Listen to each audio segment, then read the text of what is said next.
बदायूं पहुंचे गृह मंत्री अमित शाह सपा पर जमकर साधा निशाना। कहा, डिंपल भाभी और अखिलेश भैया रात के अंधेरे में कोरोना की वैक्सीन लगवाकर आए। देश के गृह मंत्री अमित शाह भारतीय जनता पार्टी के समर्थन में यूपी के बदायूं पहुंचे, जहां उन्होंने मंच से कांग्रेस के युवराज राहुल गांधी और कांग्रेस राष्ट्रीय अध्यक्ष मल्लिकार्जुन खड़गे और समाजवादी पार्टी पर जमकर निशाना साधा। इस दौरान गृह मंत्री ने बदायूं की जनता से भारतीय जनता पार्टी के लिए वोट करने की अपील भी की। आइए देखते हैं बदायूं में क्या बोले देश के गृह मंत्री अमित शाह।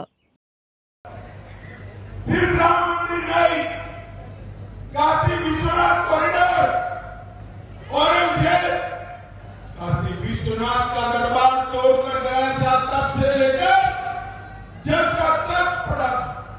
नरेंद्र मोदी जी ने काशी विश्वनाथ कॉरिडोर को आज भव्य दरबार सजाने का काम किया। बाबा महाकाल का दरबार सजाया, महाकाल लोक बनाया, केदार धाम और बद्री धाम को पुनर्जीवित किया और सोमनाथ का मंदिर भी अब सोने का बन रहा है। भाइयों बहनों, सोने का। मोदी जी ने हमारे सारे श्रद्धा केंद्र को ऊर्जावान बनाने का काम किया है। मुझे बताओ, ये काम सपा बसपा कांग्रेस कर सकती है क्या? जोर से बोलो, कर सकती है क्या? केवल नरेंद्र मोदी जी और भारतीय जनता पार्टी कर सकती है। भाइयों, भारतीय राहुल बाबा की दादी इंदिरा जी कहकर गई थी, गरीबी हटाओ, मगर कुछ नहीं किया।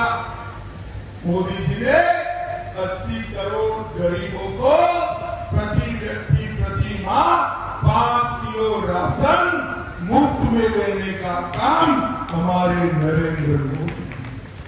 12 करोड़ गरीबों के घर में शौचालय बनाए, 4 करोड़ घर बनाए, 10 करोड़ से ज्यादा लोगों को उज्ज्वला का कनेक्शन दिया, 14 करोड़ लोगों को नल से जल दिया और 60 करोड़ लोगों को आयुष्मान भारत का कार्ड देकर 5 लाख तक का पूरा दवाइयों का खर्चा मुफ्त। खुश हो रहे हो कि रामलला टेंट से भव्य मंदिर में शिफ्ट हो गए, अपना बर्थडे भव्य मंदिर में मनाए, इनके कपाल पर सूर्य का तिलक भी हो गया। खुश हो ना? मगर अखिलेश जी और डिंपल बहन, अब उनको निमंत्रण दिया था, राहुल बाबा और प्रियंका जी को भी निमंत्रण दिया था, मगर वो नहीं गए, प्राण प्रतिष्ठा में नहीं गए। क्यों नहीं गए? क्योंकि वो अपनी वोट बैंक से डरते हैं। बदायूं वाला मालूम है ना उनका वोट बैंक कौन सा है? आप नहीं हो, कौन सा है मालूम है ना? अरे जोर से बोलो, मालूम है ना? उनको डरना है तो डरने दो, उनका डर उनको मुबारक।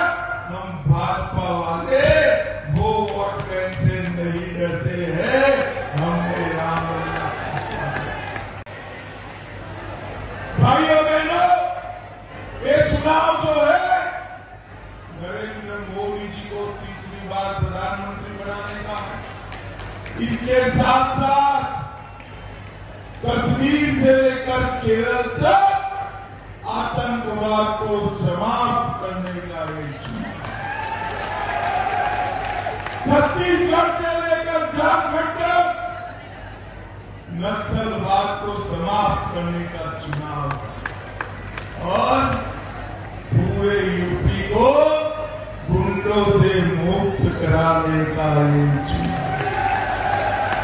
भाइयों बहनों, मोदी जी को तीसरी बार प्रधानमंत्री बनाना है तो बदायूं वालों ने दुर्विजय सिंह जी के नाम के सामने कमल निशान पर बटन दबाना। आज मैं यहां देर हो गई है, सीधी बात पर पहुंचता हूं। मुझे बताइए भाई बदायूं वालों, अयोध्या में राम मंदिर बनना चाहिए था या नहीं बनना चाहिए था? जोर से बोलो, बनना चाहिए था या नहीं बनना चाहिए था? 70 साल से इस सपा, बसपा, कांग्रेस राम मंदिर को कटका कर रखे थे, लटका कर रखे थे, भटका कर रखे थे। आपने मोदी जी को दूसरी बार प्रधानमंत्री बनाया, 5 ही साल में केस भी जीता, भूमि पूजन भी किया और 22 जनवरी को प्राण प्रतिष्ठा कर जय श्री राम। मुझे बताओ भाई कि कश्मीर जो है हमारा है या नहीं? जरा जोर से बोलो, खड़गे जी तक आवाज जानी चाहिए, है या नहीं है? कि खड़गे जी कहते हैं राजस्थान और यूपी वालों को कश्मीर से क्या लेंगे? अरे खड़गे साहब, आप 80 पार कर गए मगर यूपी वालों को नहीं जानते हो। बदायूं का मेरा बच्चा कश्मीर के लिए जान देने के लिए 70 साल से कांग्रेस पार्टी कश्मीर में धारा 370 को समाप्त कर बैठी थी, जिसके कारण न केवल कश्मीर, पूरे देश के अंदर आतंकवाद। मोदी जी को आपने दूसरी बार प्रधानमंत्री बना दिया। 5 अगस्त 2019 को मोदी जी ने धारा 370 को समाप्त किया। और भाइयों बहनों, जब धारा 370 का बिल लेकर मैं खड़ा हुआ, राहुल बाबा और अखिलेश जी खड़े हो गए, ये 2 लड़के खड़े हो गए और कहा धारा 370 मत हटाओ, कश्मीर में खून की नदियां है। अरे राहुल बाबा, 5 साल हो गए, खून की नदियां छोड़ो, किसी की कंकड़ चलाने की हिम्मत नहीं है। ये नरेंद्र मोदी से आज हमारा तिरंगा कश्मीर के लाल चौक में सम्मान के साथ फहर रहा है। भाइयों बहनों, जिस लाल चौक पर कोई जा नहीं सकता था, वहां कृष्ण जन्माष्टमी का जुलूस बड़ी शान के साथ निकला है। ये नरेंद्र मोदी की, मोदी जी ने इस देश में आतंकवाद को समाप्त करने का काम किया है। भाइयों बहनों, 10 साल तक सोनिया मनमोहन की सरकार चली, सपा बसपा का समर्थन था। आए दिन पाकिस्तान से आलिया मालिया जमालिया आते थे और बम जमा के करके चले गए, मगर कोई कुछ नहीं, हिम्मत नहीं थी, क्योंकि अपनी वोट बैंक से नाराजगी न हो जाए, इसलिए आतंकवाद को चला दिया। आपने 14 में मोदी जी को प्रधानमंत्री बनाया, उरी और पुलवामा में हमला किया। इस बार पाकिस्तान भूल गया कि प्रधानमंत्री मनमोहन सिंह नहीं, नरेंद्र मोदी है।